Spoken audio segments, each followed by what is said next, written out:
sketch the graph for the function f of x equals x cubed minus 6x squared plus 12x by determining the parts a through I. F of x equals x cubed minus 6x squared plus 12x is a polynomial.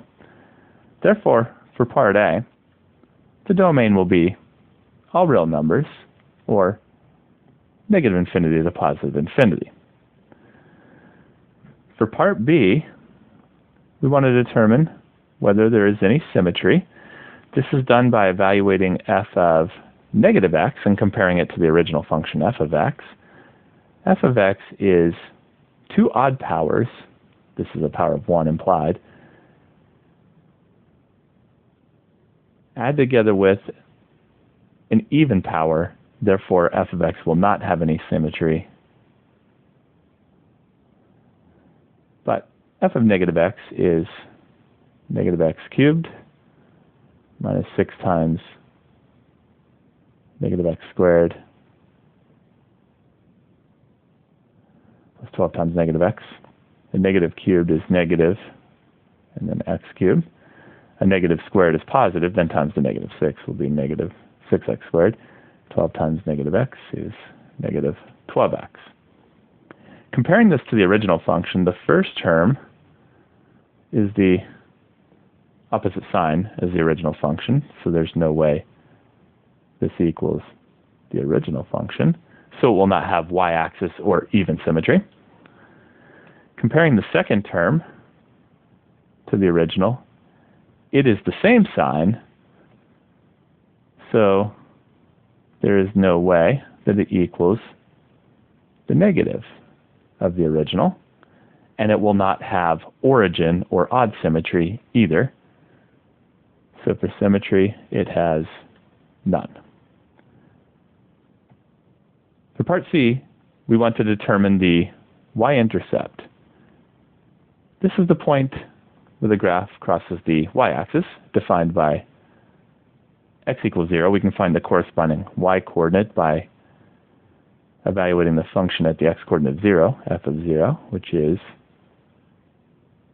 0 cubed minus 6 times 0 squared plus 12 times 0. 0 cubed is 0. 0 squared is 0 times a negative 6 is 0. 0 times 12 is 0. Add them all up, we get a 0. So it had an x-coordinate of 0 and a corresponding y-coordinate of also 0. It's at the origin. For part D, we want to determine any x-intercepts. These are the points where the graph crosses the x-axis, defined by y equals 0. We will want the function to be factored for this. So back up here, we can factor the function. There is a common factor of x. Factoring that out, we'll leave behind x squared minus 6x plus 12, which is a trinomial quadratic. However, the discriminant, which is b squared minus 4ac, b is negative 6. Negative 6 squared is 36. Minus 4 times a is a 1 times c, which is a 12. b squared 36 minus 4ac, which will be negative 4 times 12. 36 minus 48 is a negative number. What that means is that the trinomial quadratic in there does not have any real roots. It will be complex roots only. It does not factor, and in the quadratic it'll have only complex roots. So no need to further factor it. Y, which is f of x, is 0, and we're going to set it equal to the function in its factored version.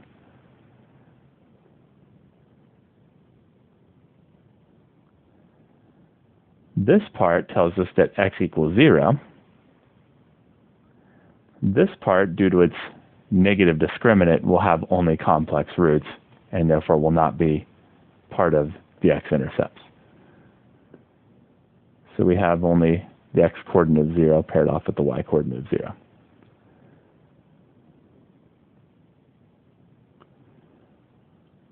For part E, we want to determine any vertical asymptotes.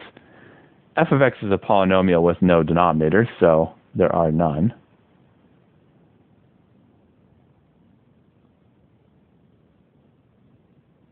For part f, we want to determine any wholes. F of x has no denominator, so there is none.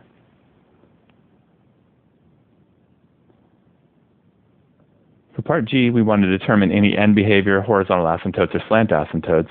F of x is a polynomial with no denominator, so it will not have any horizontal asymptotes or slant asymptotes, but it will have end behavior of positive infinity or negative infinity.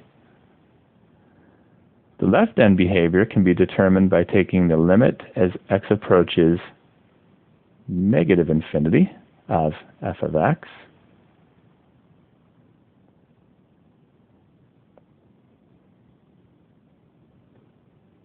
Only the highest power term matters here. Negative cubed is negative, infinity cubed is infinity, so this will be negative infinity. The right end behavior can be determined by taking the limit as x approaches positive infinity of f of x. Once again, only the highest power term matters here. Positive cubed is positive, infinity cubed is infinity, so this will be positive infinity.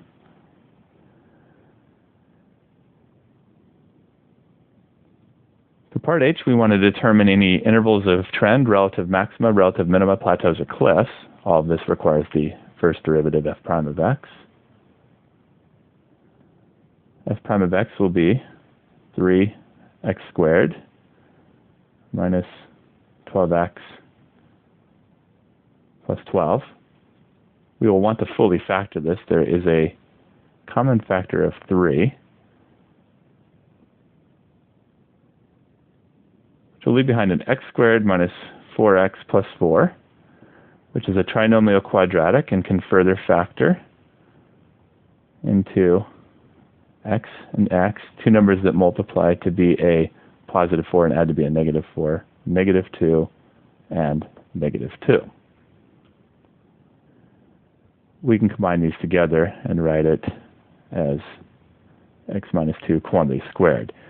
We can now set it equal to 0, and the denominator, if there is one, also equal to 0. Solve for all x's. This will result in only one x value, x equals 2. We'll check to see if this is in the domain. The domain's all real numbers. 2 is a real number. It is in the domain. It is therefore a critical number. We can now draw a domain line, a line representing the domain,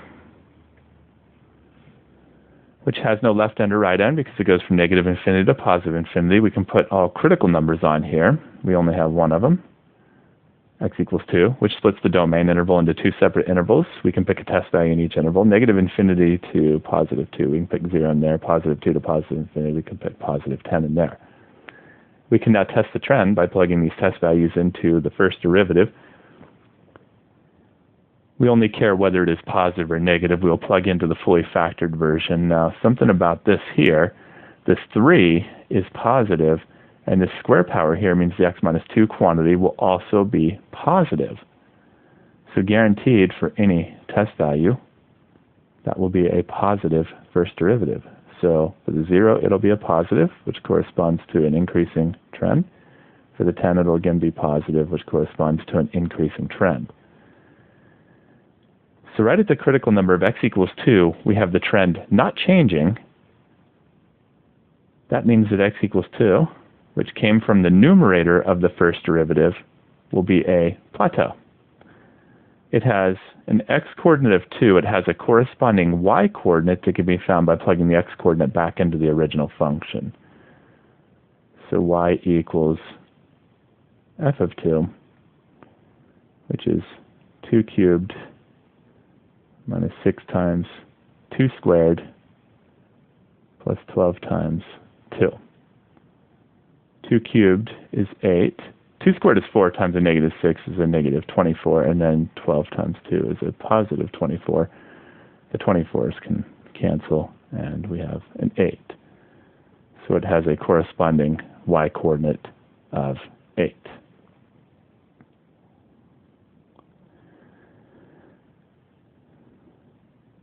For part I, We want to find intervals of concavity as well as inflection points. This involves the second derivative, f double prime of x, which will be, taking the derivative, 6x minus 12. We want to fully factor the second derivative. There's a common factor of 6. Factoring that out will leave behind x minus 2. We can now set the numerator equal to 0 and the denominator, if there is one, equal to 0. Solve for all x's. This will give x equals 2. We will check to see if it's in the domain. It is. The domain's all real numbers. Therefore, x equals 2 will be a candidate number. We can now draw a domain line. Again, no left end or right end because it's negative infinity to positive infinity. We can put any candidate numbers on here. We have x equals 2 is the only candidate number. This splits the domain interval into two separate intervals. We can pick a test value in each of them. Turns out to be the same intervals as the first derivative, so we can pick a 0 here and a 10 here.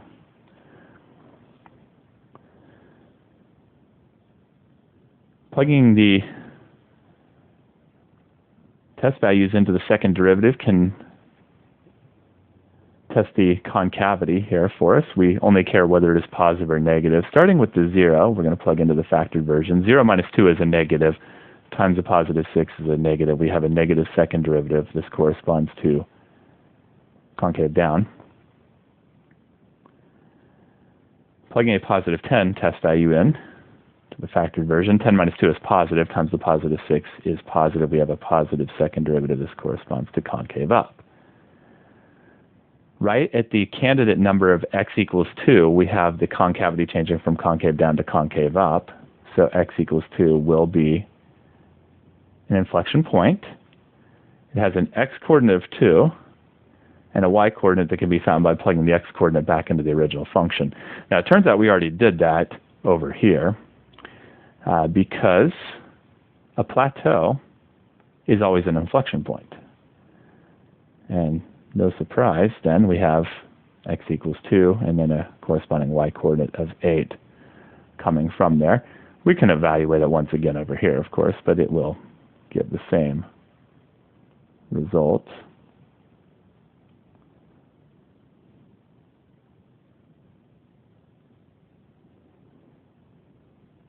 Of 8 minus 24 plus 24, which cancel each other out, and we're left with just the 8.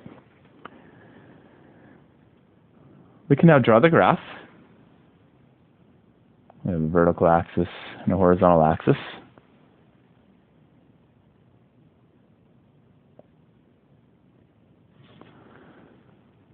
The domain is all real numbers, so it'll extend over the entire range of possible x values. There's no symmetry. We do have a y-intercept of the origin, which means there will be at least an x-intercept of the origin. It turns out we only had one x-intercept. It's also the origin, so it only crosses right here and nowhere else. We can label that.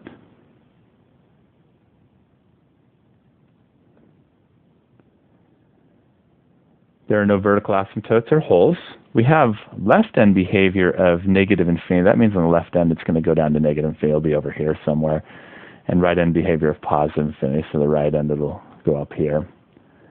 So we'll expect to see the graph do that.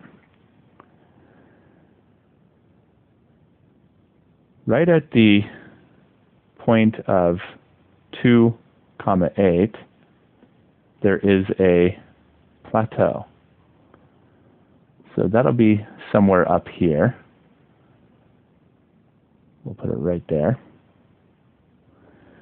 And it's an increasing type of plateau, which means the graph should be increasing on both sides of it. So it's increasing in concave down on the left side, so that means it's going to kind of look like that. And increasing in concave up on the right side, so it's going to look like that. And that makes it the inflection point, as expected. And now we just kind of send this through